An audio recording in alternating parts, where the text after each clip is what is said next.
It's 9 a.m., time for the only garden talk radio show in Milwaukee.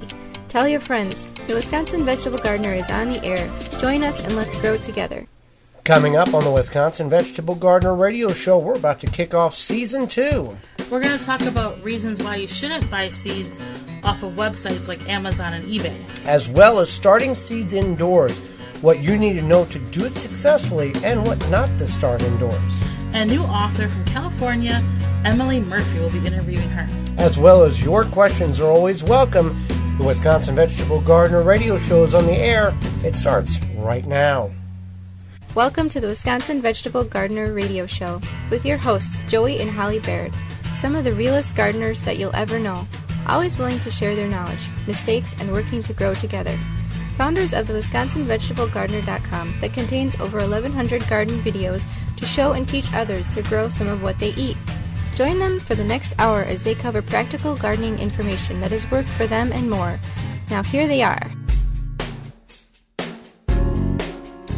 Welcome to the Wisconsin Vegetable Gardener Radio Show, wherever you may be, however you may be listening, whether on 860 AM WNOV or W293CX 106.5, through the WisconsinVegetableGardener.com website, social media, simple app, TuneIn app, wherever you may be, we are happy that you are along with us. I am your host, Joy Barrett. Beside me is my wife, co-host, best friend, gardening partner, Holly Baird. Behind the WNOV 860 AM microphones here live in Milwaukee, Wisconsin. If you want to be part of the program, you can do that in a variety of different ways. You can call us on the Ivy Organics 3-in-1 Plant Garden hotline, and you can do that by... Ivy Organics 3-in-1 Plant Garden naturally protects plants against damaging sunburn, insects, and rodents, protects newly installed plants and trees, shields pruned and damaged surfaces for use on your roses, fruit, and nut trees, ornamental trees, and shrubs. This product is non-toxic, environmentally safe, and organic. For more information, visit ivyorganics.com, and that's 414-444-5250. And we are glad to be back. Yes, been away for 124 days. Happy to be back with you. And you can also do a couple of ways. You can also contact us by tweeting us at hashtag TWVG, or our Twitter handle is TWVG Show on Twitter, so you can do that as well. If you'd like to sign up for a weekly email, you can just tweet, you can text 345-345. You can text TWVG to that and sign up for our email there. Well, we do a number of talks throughout the year, and we've got a lot of talks, 31 so far this year, and you can come see us at Franklin Public Library this Tuesday, March the 6th, on the basics of seed starting at 7 o'clock. If you'd like to come see us there, it's free of charge. We'll take you through the steps of seed starting and what you need to know, and we'll go a little bit over that in the second segment of the program here. But if you want to know where we will be at, where you will be at, you can find all of that under the Come See Us tab on the Wisconsin Vegetable Gardener website, WisconsinVegetableGardener.com, and you can go from there. And if you have a garden group talk, you can certainly get a hold of us through the Speaking Request tab on the website and contact us there. We've got all of our topics that we cover, and we talk about. We can specifically get one signed up, create one just for you. Well, Ollie, let's talk about some of the importance here of seed starting, or of reasons why you don't want to buy your seeds from websites like Amazon and eBay before we seed start. Right. So we have a friend in Tennessee, and he has done some YouTube gardening videos. I don't know if he does them as much anymore, but he made this video about how he bought some seeds from, I think they were like Turkey or Romania or something, off of eBay. And they were some garden seeds, and he got them in the mail, and then not too long after, a USDA, so United States Department of Agriculture, a USDA agent came to his house, knocked on his door, and was like, I need those seeds you bought. What did you do with them? Yes, we'll get into that story more in a moment, but first let's talk about one of the main reasons why you don't want to buy seeds off of sites like eBay and Amazon. They're great sites for other things, but when it comes to seeds, a lot of it is gimmicks and scamming. So if you see a blue watermelon or blue strawberries or rainbow roses, it's too good to be true because those things don't exist in real life. Right. So they're, like blue strawberries, blue watermelon, red cucumber, giant foot-long peppers, things like that. And exactly, they do not exist. And you want to do some research. If it seems like this might actually be a thing, then go online, do some research, and see if people actually have grown them. And this is not just across the United States. This is a worldwide deal because anybody can create anything on any editing program, put it online, and get people to send money to them, and they can send you whatever they have available, and it's not even viable seeds, not even real seeds, not even the seeds that you want to get. So there's a lot of scams out there, not only in the world, but in the gardening community as well. Right, so definitely you want to avoid to be impulsive. You might think, wow, this is cool, I can have a blue watermelon. And then you're clicking, and all of a sudden you spent $5, and you may or may not get seeds, and you definitely are not going to get blue watermelons. And when you do, what you do is you complain to the website, whoever, the complaint department, and what do? Well, you probably are not going to get your money back. They're going to probably shut down that page. And what does the creator of that page do? Creates another page and puts the stuff back on there and has some crazy name like Worldwide Gardener 775531, and he or she is selling the scam seeds again.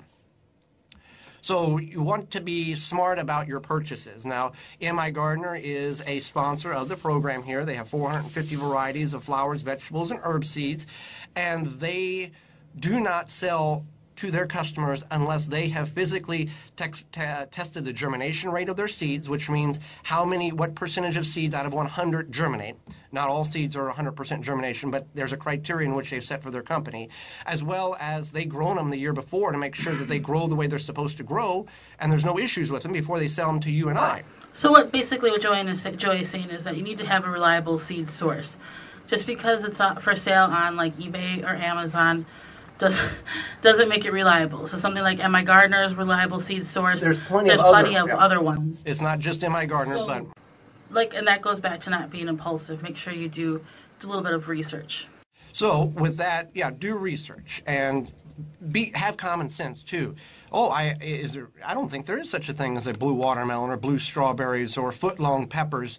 Let me see. And there's not really those things existing. So be smart about the purchase that you want to make.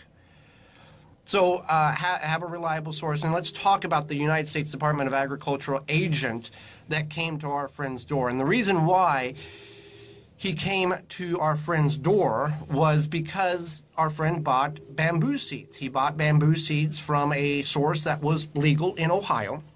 And he also bought bamboo seeds from a source in Turkish China, somewhere in that region of the world. And the ones that he bought across seas were not legal to be purchased or brought into the United States. Now you're thinking, well, why can't we just shut that down? Why doesn't the the border agencies catch this and just prevent it from even coming in the country? Well, you need a permit to sell these seeds across from different countries. However, when they're sorting the mail or sorting the post or the packages or whatnot, they're not going to necessarily take the time to check everybody's permits. But billions of items are coming across the customs every moment. But later on, they're going to come across and think, okay, I'm going to check these permits to check the situation out. And it turns out that it's not that company or that whoever sold those seeds did not have a permit, and then they find this out and they come and get them. Right, they purchase. Now our friend did not have those seeds planted yet. He was going to fiddle around with them that following winter, so I am not certain of what would have happened. He was going to grow them in containers. So if he would have actually went to his property and planted them in the woods somewhere, I don't know what the end result would have been. Most likely the agency would have brought a team out and excavated those from that land. There's a lot of stories on this online like this about people who have had their seeds confiscated by the USDA. So I think the turnaround is actually kind of quick, where you get the seeds and then within a few days they're knocking on your door. Right, but you got to, you're not going to get your money back. That's not going to happen. You've lost your money. You've lost these seeds in which you thought you were going to purchase. legal, illegal, real seeds, real bamboo seeds from Turkish or China or not. So you want to keep that in mind when it comes to buying your seeds. Again, when it comes to it, be common sense. Is this a legitimate item in which you can grow in your garden? My gardener, he does a lot of videos each year, and he did a video he actually went on one of these generic sites.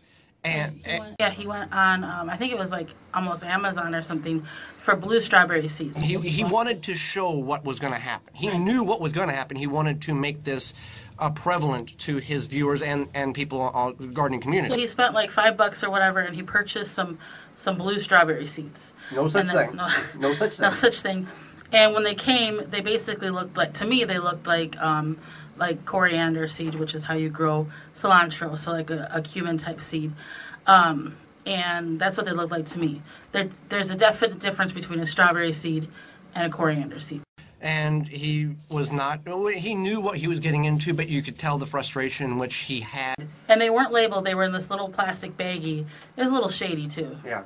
So be smart about it. Buy from a reliable source and make your gardening season much more enjoyable, and save the money from going to some place that's not a reliable source. When we come back, we're going to talk about the reliable source of starting your seeds indoors off the right way right after this.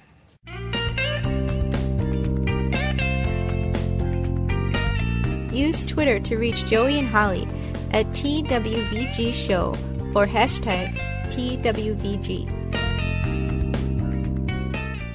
Mycorrhizae is a beneficial fungus from PlantSuccessOrganics.com that will greatly increase your plant's germination ability and healthier root structure. You can increase seed sprouting, root growth, and general plant germination. Mycorrhizae can be used with hydroponic root cutting, seed sprouting, cocoa coir, and soil. PlantSuccessOrganics.com carries powder, granule, and tablet form of mycorrhizae. Increase the level of mycorrhizae in your soil to give your plant the optimal opportunity to produce incredible harvests. For more information and to purchase, visit PlantSuccessOrganics.com.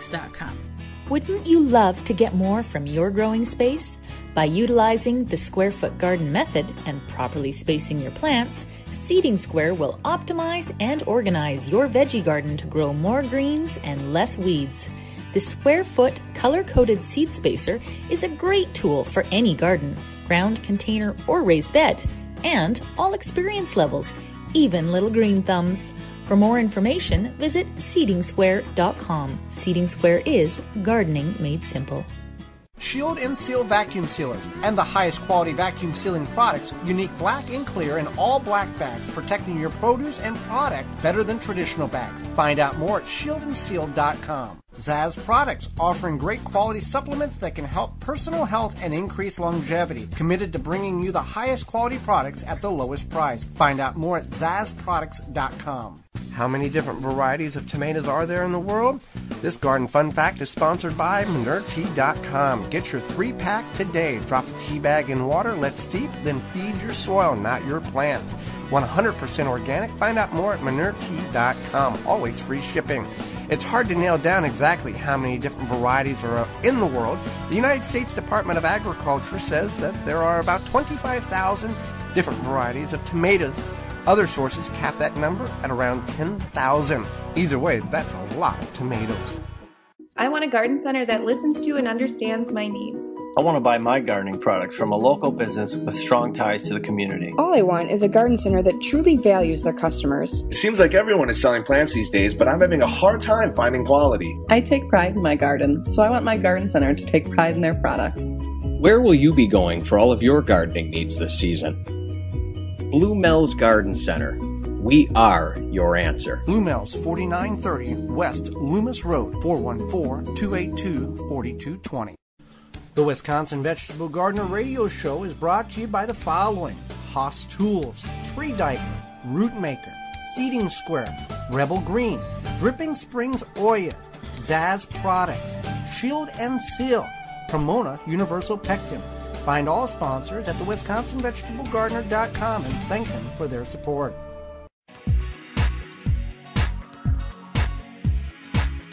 The Wisconsin Vegetable Gardener your home for Garden Talk Radio with your hosts, Joey and Holly Baird. Welcome back to the program. You know, in life, when you do anything, having the right tools makes all the difference in the world. Whether you're doing landscaping, or you're doing auto repair, or growing plants indoors, you need to have the right type of light in order to make that happen. And Happy Leaf LED has what you need in order to make that success happen. This segment is sponsored by Happy Leaf LED grow lights, proudly made in the USA, a grow light for beginners or advanced indoor gardeners. They have universal LED recipe. That means you just turn it on and watch your leafy greens, herbs, and vegetables, any plant really, grow and thrive. It's an anywhere, anytime garden. A professional grade grow light with a home gardener's affordability. No fans, no motors, just plug it in and grow. Find out more and visit happyleaf.com and use code WVG at checkout to save 5% on orders of $50 or more. So when we talk about starting seeds indoors, I want to start out by saying, no, you do not need a grow light. But grow lights make a tremendous difference in the production of the plants. So when it comes to that, there's some things that we need to know about starting seeds indoors and some things we need to not do when it comes to starting seeds indoors.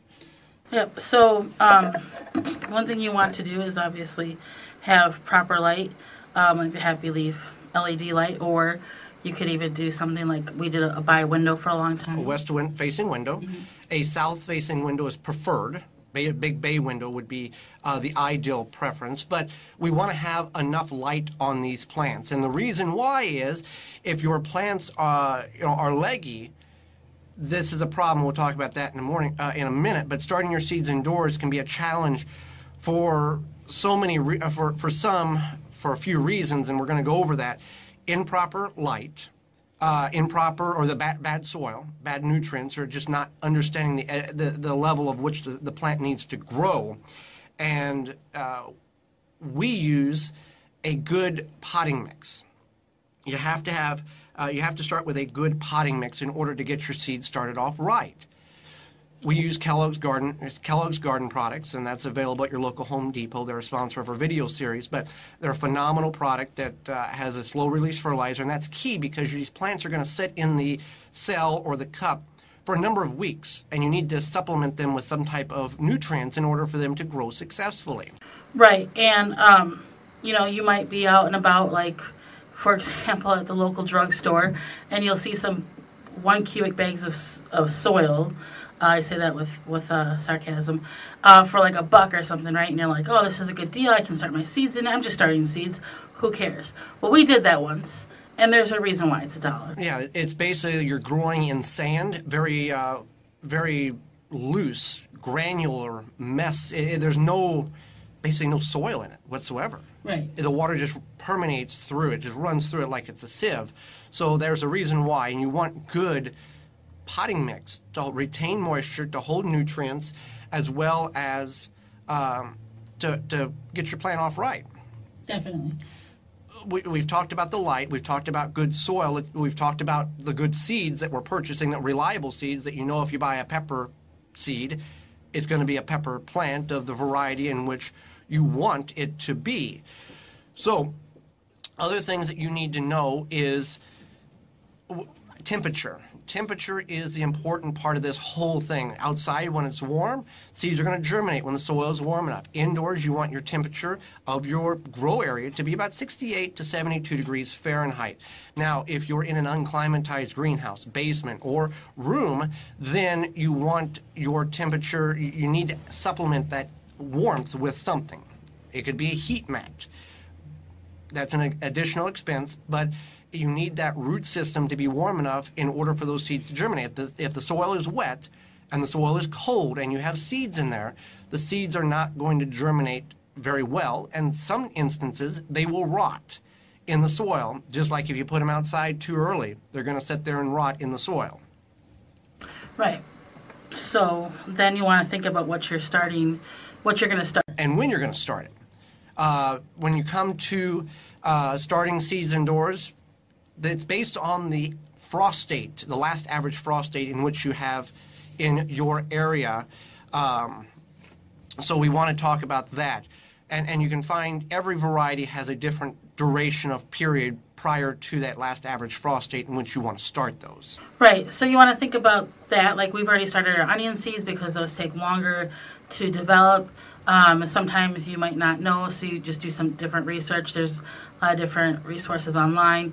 Like, for example, with our tomato seeds, we figured out when we should start them now versus when we first starting tomato seeds, we started them way too early. Right. 6 to 8 weeks before your last average frost date for the tomatoes. And then you want to, that doesn't mean when the frost date comes and goes, if the frost date was tomorrow, you can put them in the ground. That's not what that is representing. It has to be warm for those to be placed out, because if you place them out too early, they're going to not survive. Now, there are some plants, your cool weather crops, your onions, your leeks, your greens, your cauliflower, broccoli, cabbage, Brussels sprouts, that you can put out earlier that are tolerable of those cooler night temperatures than your warm weather summer crops.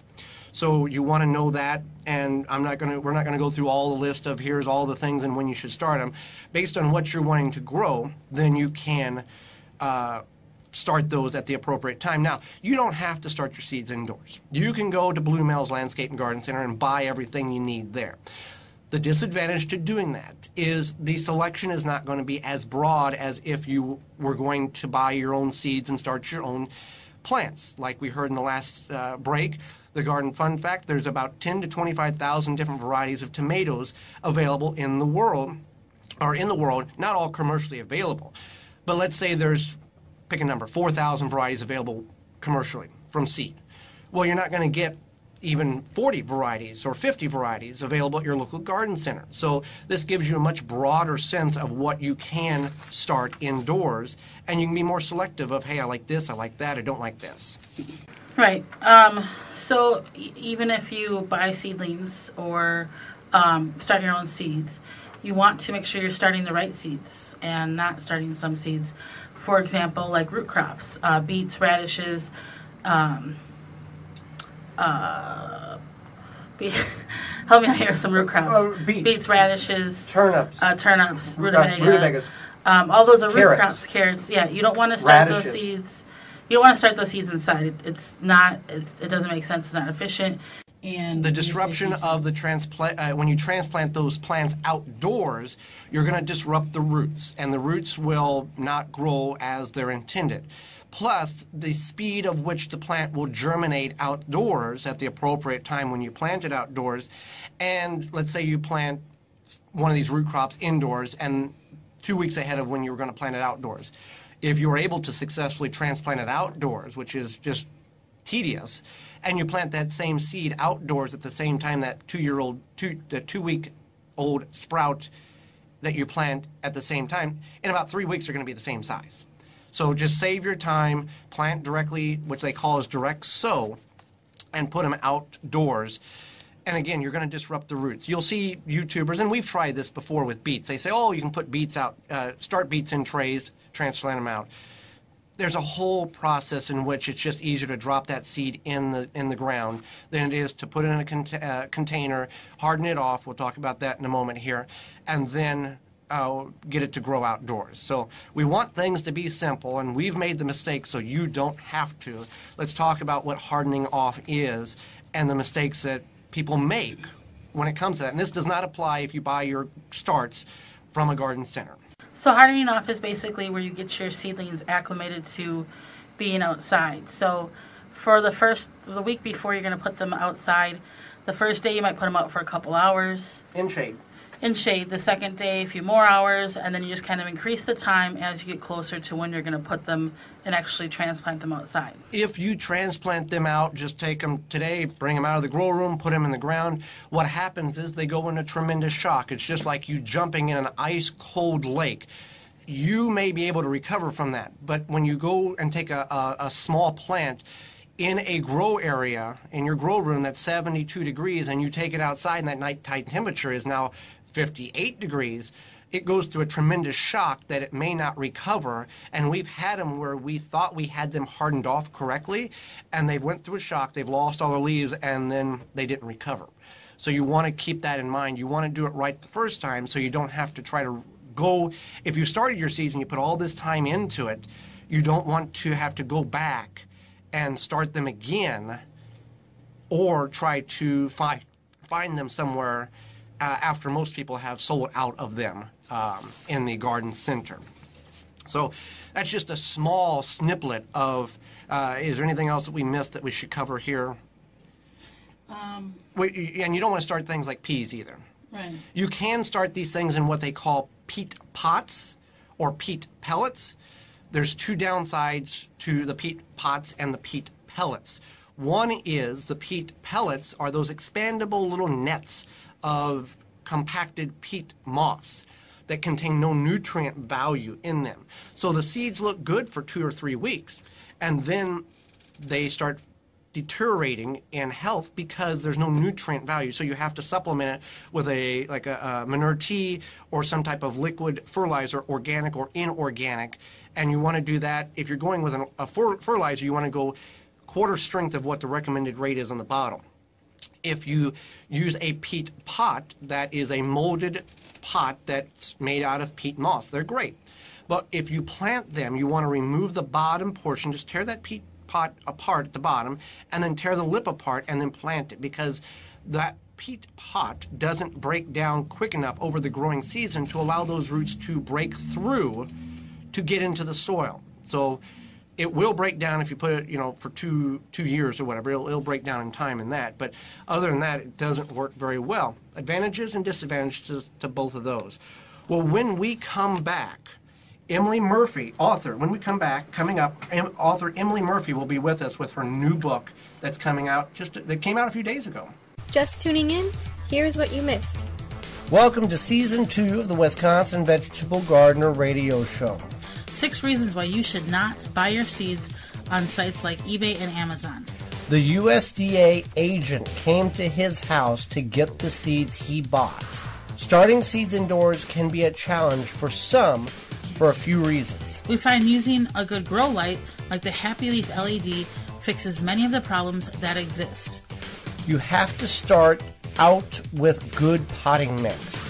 Things not to start indoors like beets, radishes. Coming up next, author Emily Murphy. For full shows and highlights, go to thewisconsinvegetablegardener.com.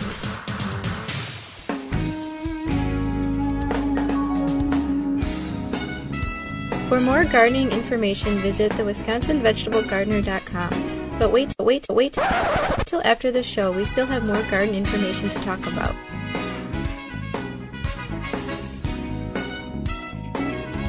Garden seeds do not have to cost a fortune, just 99 cents at migardener.com. Now with over 450 varieties of non-GMO, heirloom, and organic flower, vegetable, and herb seeds available year-round. Pay less and get more seeds. Shipping as low as $2.50. That just makes sense. Go to migardener.com for seeds and garden needs, tools, and special blend fertilizers. migardener.com. It's that simple. Family owned and operated. I know you're looking for natural and organic food, but at a great price. I've found the place. Woodman's has what you need. Woodman's offers a huge natural and organic selection with some of the area's largest organic meat, produce, and dairy departments. Shop consciously, but it won't break the bank. They have aisles of all the organic food, snacks, and treats you've been looking for, so you and your family can eat healthier without overpaying. Visit their Milwaukee area store locations, Kenosha, Menominee Falls, Oak Creek, and Waukesha, or visit woodmans-food.com to find the nearest location to you. Hoss Tools wants to help you grow your own food. From seed starting supplies, hand tools, drip irrigation, harvesting equipment, and a complete line of all-natural pest control solutions, they've got you covered. Keep your garden weed-free with their time-tested, American-made wheel hose that are built to last a lifetime. And their precision garden seeders have proven design for planting a wide variety of seeds. Hoss Tools has what you need to get the most out of your growing space, large or small. Free shipping and outstanding customer service. Shop online or request a free catalog at hosstools.com. Rebel Green, responsibly made natural products that are good for you and the environment. Made in the USA, plant-based, vegan, and always toxic-free. Find out more at rebelgreen.com. Flame Engineering, home of the Weed Dragon, the perfect propane torch kit for home and garden use. For killing weeds, no need to pull or spray. 100 other uses. Find out more at flameengineering.com. Root Assassin, a garden tool that does all the root functions with its advanced shovel that has serrated edges on both sides. Find out more information at rootassassinshovel.com. Here at Outpost Natural Foods, it's not just that we're community-owned that sets us apart. It's the fabulous foods we sell. We celebrate Earth Day every day by offering our customers the finest natural and organic food selections in Greater Milwaukee. Outpost local farmers and vendors provide our stores with a delicious selection of fresh seasonal produce that you won't want to miss. Outpost stores are located in Milwaukee, Wauwatosa, Bayview, and Mequon. We're a real Milwaukee original where anyone can shop and anyone can join. For the whole scoop about Outpost, we invite you to visit www.outpost.coop. The Wisconsin Vegetable Gardener Radio Show is brought to you by the following: Flame Engineering, Eco Garden Systems, Bobex, Plant Success Organics, Beans and Barley, M.I. Gardener, Outpost Natural Food Co-op, Root Assassin, Manure Tea, The Gardener's Hollow Leg. Find all sponsors at thewisconsinvegetablegardener.com and thank them for their support.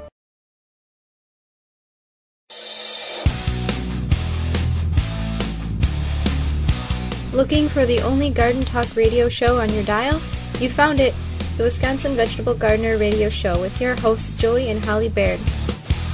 When it comes to garden centers, Blue Mel's has been around since 1955, and they've learned a few things. One thing is that they've learned that anybody can sell seeds and garden supplies and plants. But they also have found out that having a relationship with that customer in which they sold it to is key. Treating them like family is important.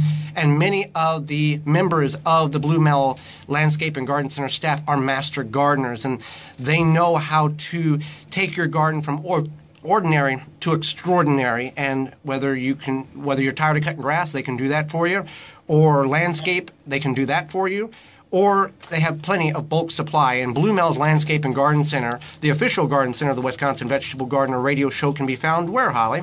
Blue Mel's is at 4930 West Loomis Road in Greenfield, and you can also go to bluemels.com or call 414-282-4220. So let's go to the Ivy Organics 3-in-1 Plant Guard hotline and bring in our next guest.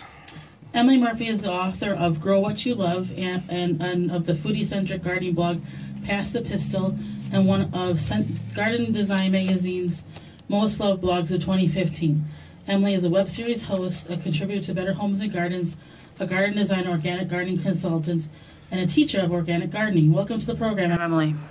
Hi, thank you so much for having me. Well, thank you for taking time and sharing some of your garden knowledge with Holly, myself, and all of our listeners here. Well, I'm really happy. I'm happy I could be on. Well, through all of your experiences, why do you think people commonly grow what they don't like to eat? How does that happen? Isn't that a funny thing that you could spend a whole summer tending to a garden and then end up with tons of green beans or whatever it might be that you're really not interested in eating? It can seem a little bit confusing, I'm sure, but I sometimes think we might end up with crops we'd rather not eat, either because that's what's offered at the nursery when you're buying starts in spring, or those are the seeds you can find, or possibly with something that you grew up, your parents growing or your grandparents growing, which that can work conversely as well. It could be that your grandparents or your parents grew something you actually do love. And I think it's important to try to figure out what those things are, discover the things you love, and focus on growing those plants. Makes sense. Right, definitely. So you use a mulching method called sheet mulching. Many people may not have heard of that. What is that exactly? So sheet mulching is a great way to tend to soil, especially for an in-ground plot. And it is essentially just adding organic layers to the topsoil or to your lawn or whatever area it is you'd like to turn into a garden. And it's often applied as a layer of cardboard and then compost. And there's some controversy because there are some people that say, well, if you add the cardboard and then the compost, you could create an anaerobic environment, which isn't great for the soil microbes, which is what helps make healthy soil and wonderful and nutritional food. But I found that if you use just a single layer of cardboard and plenty of compost, then it helps prepare that planting area, and it helps make weeding much easier. So if you're trying to rid your garden of invasive plants or even, grasses like Bermuda grass, it can speed that process along while also tending to your soil. And that's what we were experimenting with last year. We put a tremendous amount of leaves on the garden. So what we've done is took cardboard and laid on the bare soil and then piled the leaves on top of it, trying to rid or smother out those invasive weeds. We have several here in the Wisconsin area that likes to take over the garden quite heavily. So we're trying to mimic that for us. Right, mimic nature. How did it work for you? Did it work well? I've looked at the garden right now, and it looks like it's going to work relatively well. So we'll see how this year goes with the cardboard and the leaves on top of it. Oh, that's exciting. That's exciting. At least maybe it'll be easier to pull up those plants and speed that process along. Absolutely, yeah. That's the hope. There's a few things you don't want to do. You don't want to do drugs, and you don't want to have too many weeds in your garden. That's kind of what I've been told. Yeah. Right. All right. So you talk about the basic ingredients of a garden. What are they? So the basic ingredients for starting a garden are sun, soil, water, and air. You have to think about when you're first planting your garden. You have to think about how much sun that you receive. In your front yard or your backyard or wherever it might be that you're wanting to grow your garden. The amount of sun you receive, of course, dictates what you can grow. If your plot only has part shade, then you might have to give up your tomato dreams for leafy greens and parsley. But you might find that leafy greens and parsley could be exactly what you're looking for. Soil, of course, tending to your soil. You want to make sure your garden is close to a water source. And with air, it's really important to make sure your plants have good air circulation to help prevent diseases. And, of course, the final ingredient is love, which is something I talk about quite a bit in my book, that when we grow a garden, we're growing more than a garden. We're growing a lifestyle, and that lifestyle is really special. Well, that's the thing, the lifestyle, that passing the information down from generation to generation, and you're eating healthier, too. You're not, here, most meals travel about 1,500 miles on average to get to a person's dinner table. So by having all of those in combination, you can feel better about yourself health-wise and do a little bit more better for the environment. You're exactly right. You reduce your carbon footprint, and you have food right out your door. You don't need to go to the ends of the earth to find something wonderful to eat. You can, plant a few seeds and grow it yourself. Many people don't realize how important the soil is for your plants. I mean, if you're just an average hobby farmer, you just find some soil, put a plant in it, and you think it's going to grow okay. But they use fertilizer to feed the plant, but you need to feed the soil. What are some simple ways to feed your soil? Obviously, there is some importance to granular fertilizer. We prefer the organic method. But what is some ways to feed your soil? Well, I tend to use quite a bit of compost. That's sort of my go-to amendment. And compost is great, especially for larger beds, either raised beds that are minimum of like 2 feet. It's great for any container, I should say, but smaller containers, if you add compost and manures and heavier materials like that, over time the soil can really become compacted and dense, and that makes it hard for your plants to grow. And so the larger your planting area, the more likely it is to mimic nature. And the goal, of course, is to feed the soil, as you're saying. You're feeding the soil ecosystem, these microbes, these things you can't see and the things you can see, whether they be fungi or bacteria or actual critters that are doing the work of decomposing material and making it into something your plants can recognize. So compost is really my go-to.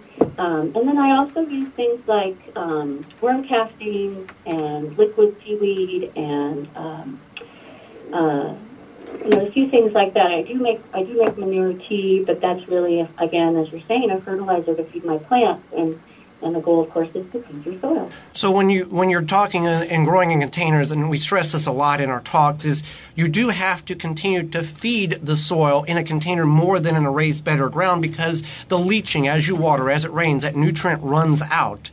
So how do you kind of gauge on when and how much to feed the soil in those situations with a container and the leaching possibilities? Right, that's a good question. I usually just pay attention to the plants and, of course, the weather. And as you're saying, if it's been especially rainy, or if for some reason the plants have been overwatered and they start to turn yellow, then you know that those nutrients the plants need to grow is probably leached from the soil. And the smaller the container, the more likely I am in that instance to repot it all together and give it a fresh batch of soil. And then feed it occasionally, depending upon what it is.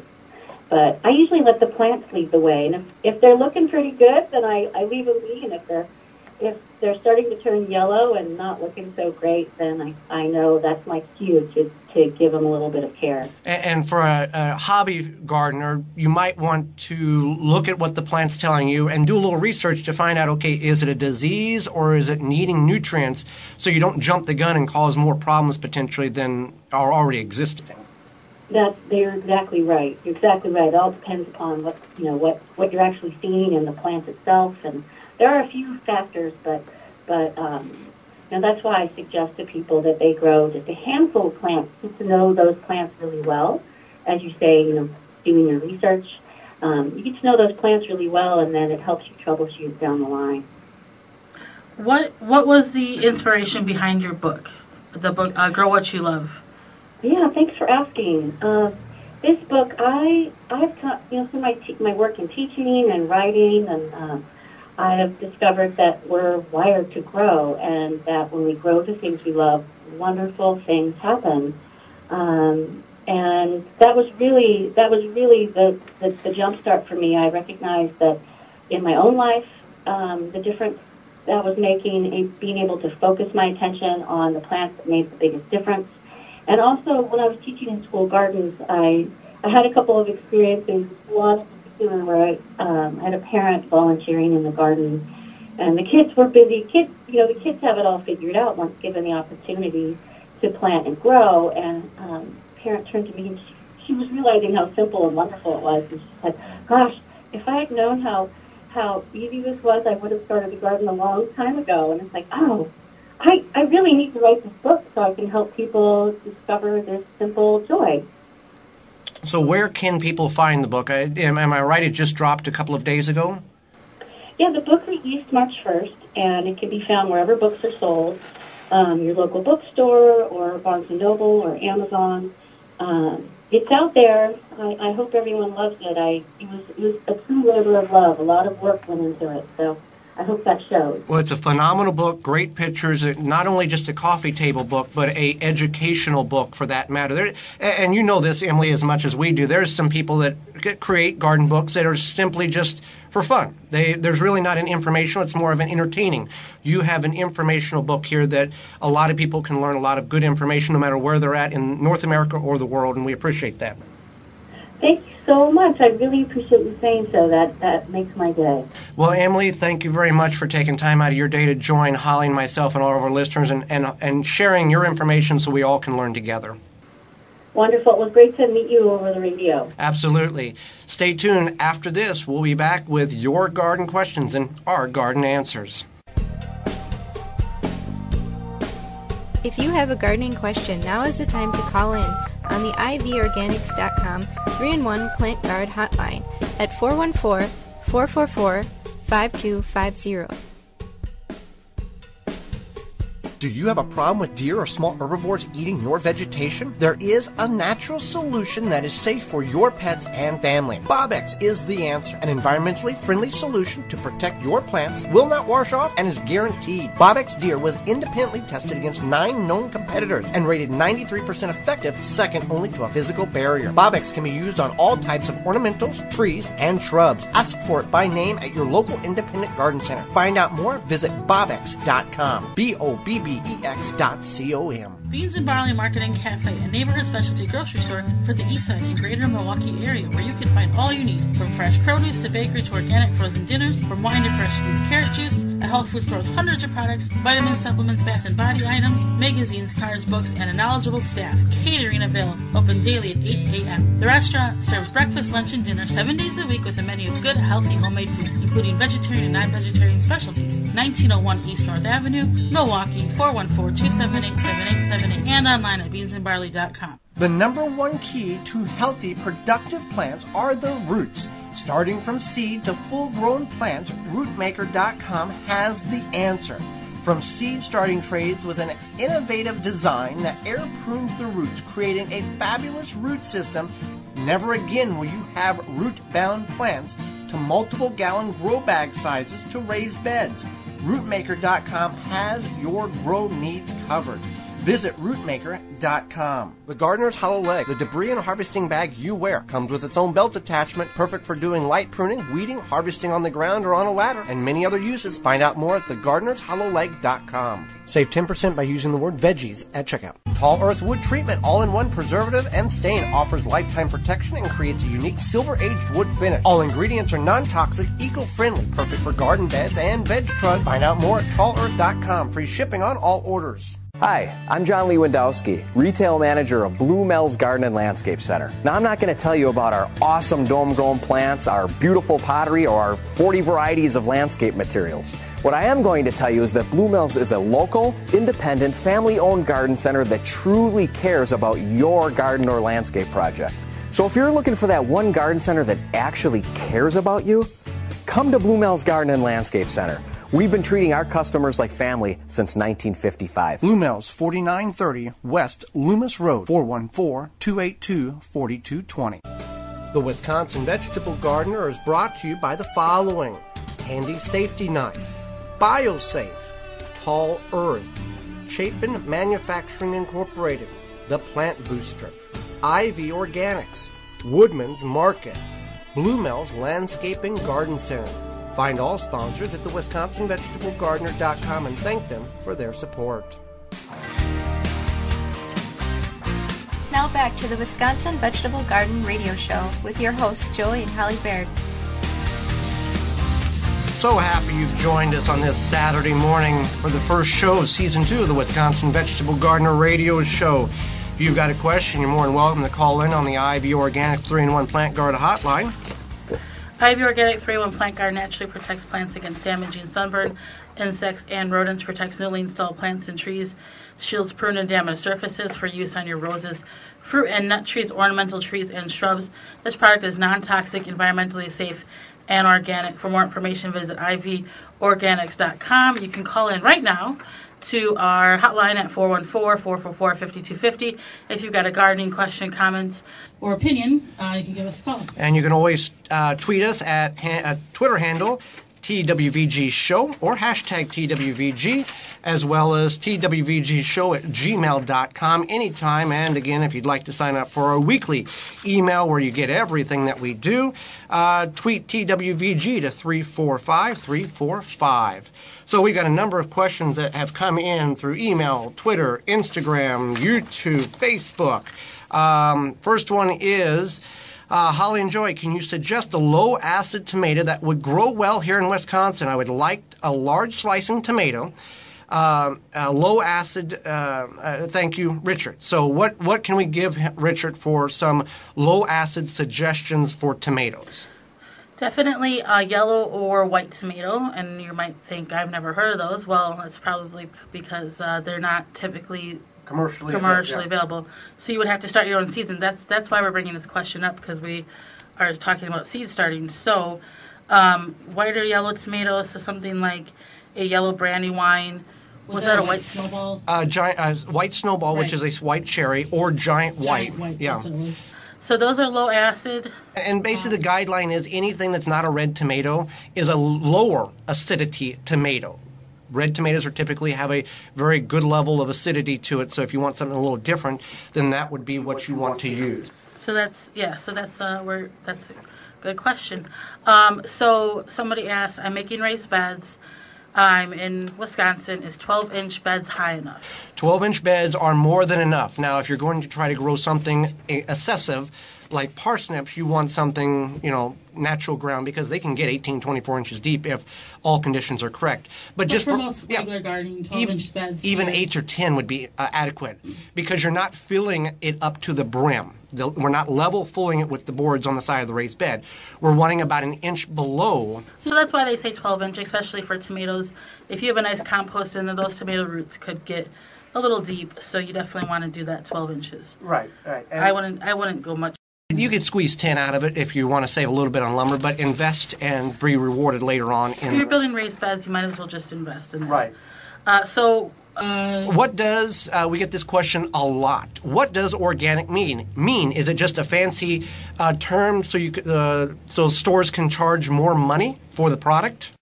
No, organic means it's grown and raised in organic growing conditions, which is, if it's certified organic, it means a government agency like the USDA has given that certification, which means that it's grown without any chemicals, pesticides, harmful herbicides. Is not just a fancy phrase. It means that it's been certified organic. It's gone through. There's a lot of paperwork, a lot of certification, a lot of people, agents randomly doing searches or viewing the operation to make sure. Now, if you see the phrase natural. Okay, that's a different phrase. That's definitely a marketing term. But if it says certified organic... Well, natural is made from natural ingredients. It's not certified... People slap natural on anything these days. It's just a BS marketing term. Yeah, back in the day maybe, but now it's like, this is natural. That a lot of things are natural now. So you definitely want to make sure, if you are choosing to go organic, to look for that organic label. When seed starting, I have tried seed starting inside and have failed. The plants go to bolt. I have them by a window. What am I doing wrong? Well, for one, if you have them by a window, they could possibly be too leggy. Well, they're getting too leggy. I think that's what they're referring to. So there's a couple of issues that can occur here when you're starting your seeds indoors that we didn't cover in the second segment. One is abrupt changes in environmental temperatures. So if you're going from 68 to 80 to 45, that kind of abrupt change, that can cause these plants to go to bolt. And this happens outside as well. You get a real warm day, a real cold day. They go into stress, and they become stressed, and they bolt, which means they go to seed. They're starting their reproductive cycle because they don't believe they can grow through the full duration of their life cycle. So they immediately put seed pods on to carry on the traits to the next generation. Another thing could be underwatering, or watering infrequently, not regularly. By watering too much, watering not enough, letting the plant dry out, putting water to it, you're stressing the plant out. That can also be a problem as well. So there's a lot of contributing factors to why your plants may bolt indoors. We've had this happen with celery a couple of years ago, and it was from forgetting to water the seedling and then watering it and then putting it through a stress cycle where the seed pods did occur on the plant. All right, so what about this one here? How long does it take jicama to grow? I'm upstate New York, but did not know that you could grow them. I thought they needed a longer season. I look forward to the garden results that you are going with. So, first, what's jicama? Jicama is a root crop. It's from South America, and it's kind of like a less starchy potato with like a little sweeter, similar to an apple. It's really good raw. You can eat it raw, or you can put it. I don't know if I guess you can cook it. I mean, you've never cooked it. You've just ate it. You've ate it like an apple. You've peeled it and ate it. You can also make jicama fries. I do know that. Okay. So that's what a jicama is, and it prefers full sun and a fair amount of space, like a tomato. But it is a root crop. It can be planted outside once it's hard enough. Now, what will happen is that it does need about 4 months to get, at least to get small roots. So, are we going to get some giant jicama? Probably not, but we're going to get some. Jicama in tropical areas or warm climate areas, southern United States, South America, 9 months is what's required to get a full up to 9 pound root.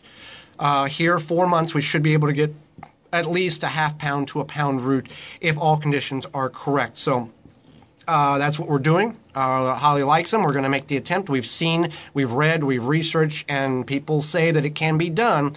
So we're going to take a shot at it and see what we can make happen. You also you pinch off the seeds and the flowers. Yeah, everything is poisonous on the plant except for the root. The leaves, the seeds, the flowers, all poisonous except for that tuber that forms later in the year when the daylight gets about 9 hours and shorter. That's when that root develops. So something to keep in mind there. Shout out to the people that figured this out a long time ago.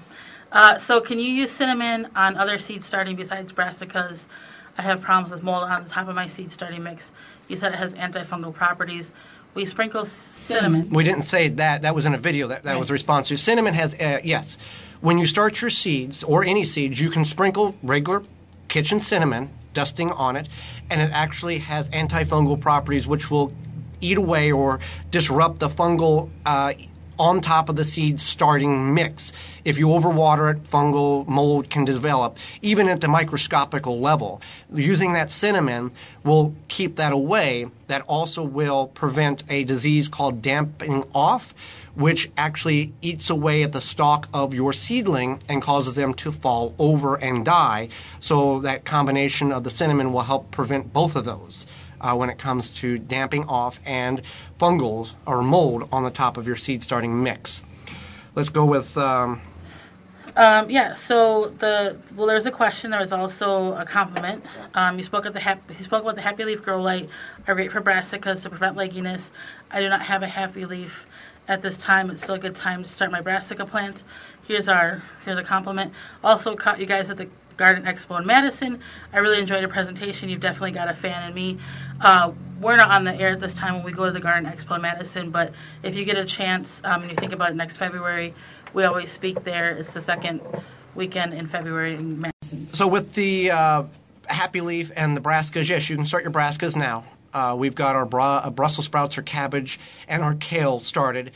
The Happy Leaf does a tremendous job to prevent legginess, but you do not necessarily need that, as I spoke about in the second segment. You don't need a grow light to start seeds indoors. We did it for a number of years with a west-facing window, and things worked fine. But in anything in life, if you put a little money towards it, invest it, make the project or the job a little easier by getting products or items that help for that specific endeavor, then it does make a tremendous difference. And again, we have that coupon code available on the website with that. So yeah, brassicas, broccoli, cauliflower. Now, the brassicas like kohlrabi, that's a brassica. You want to direct sow that. You don't want to start that indoors. Some people do. It's just easier to direct sow it, and that takes 50 to 60 days based on if you're the white variety or the red variety in that. Let's see. This happens when you plant. That's another. How do you keep your carrots so long? How do you store your carrots so long? We harvest them in midsummer last year, and we're still using them. Right. So what we did is that we posted this picture. This question came because we posted on social media that we were still using it for a roast. Right. We were putting carrots and onions and potatoes in our roast, and that's where this question derived from. So what we do is that first we don't clean the dirt off the carrots. That dirt acts as a natural barrier, I guess. So that's one thing, is that it's happy in their home. We don't rinse the carrots off before we store them. And then we simply just store them in plastic bags, like zip-top bags, in our fridge. Yeah, in the bottom of the crisper. And yes, they do get some green tops on them. They do get some roots that start to develop, some hairy roots. Just cut and peel those off, and you're perfectly fine. Yeah, we both ate that stew, and we're okay. Yeah. Well, we appreciate you tuning in this week to the program. Programming note, join us next week. We're going to talk about building your soil on the cheap and free. 5 things you should know before you picking your seeds. We went over why not to pick your seeds from certain sites today. We're going to go over 5 reasons what you need to know before you pick your seeds next week, as well as author of Midwest Medicinal Plants, Lisa Rose, will be with us. She's an herbalist and a forager. Miss any portion of this show or want to revisit it in entirety or special guest post interviews, find all that under the radio tab on the WisconsinVegetableGardener.com website. Hi there. I'm Joy Barrett, and until next week, we will see you in the garden. You have been listening to the Wisconsin Vegetable Gardener Radio Show. Tell a friend and join Joey and Holly again next week so we can all grow together. The Wisconsin Vegetable Gardener Radio Show is a production of the WisconsinVegetableGardener.com in association with WI Garden Media Broadcasting, live from the WNOV 860 AM and the W293CX 106.5 FM, Courier Communication Studios in Milwaukee, Wisconsin.